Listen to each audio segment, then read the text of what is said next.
Have you ever had problems recording with your DJI Mic Mini? Well, I did.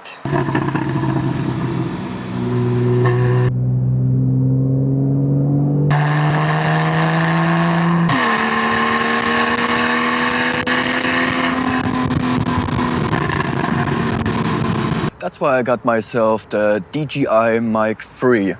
The max sound pressure level is up by 8.3%, but the price increased by 180, 200%.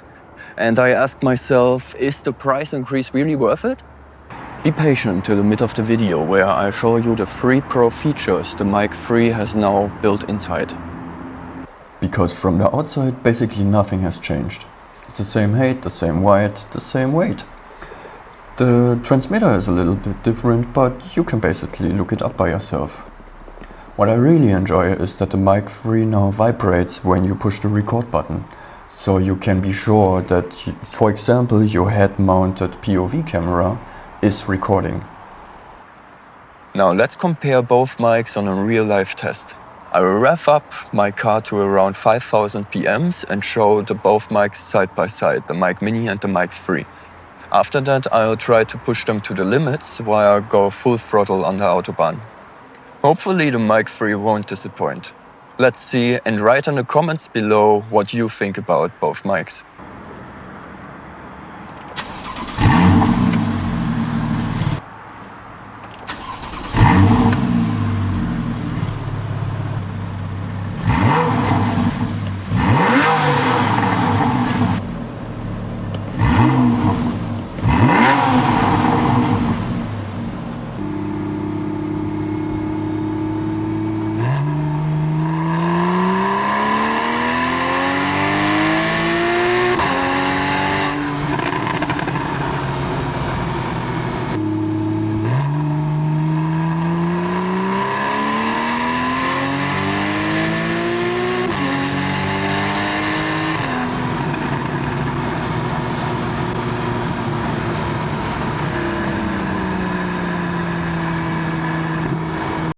Pro mic position hack: mount an L-shaped metal directly behind the license plate so you can attach your mic without scratching the paint. Pro position hack: make sure the metal is magnetic directly in the store. Let's continue with the pro features I was teasing you about. Let's start with the worst one. It's adaptive gain control. Something we already knew from the Mic Mini, but is apparently a little bit better in the Mic 3. Did you notice something different? Write it in the comments. Additionally, we got 3 presets for voices to make them appear a little bit lighter, darker. I'm curious about how these presets will turn out on an engine noise. That's probably something to dive into the near future. The second pro feature is that you can now combine 32 Mic 3 microphones into one video or one stream. I think that could be perfect for bigger streaming productions, or like golfing vlogs or weddings.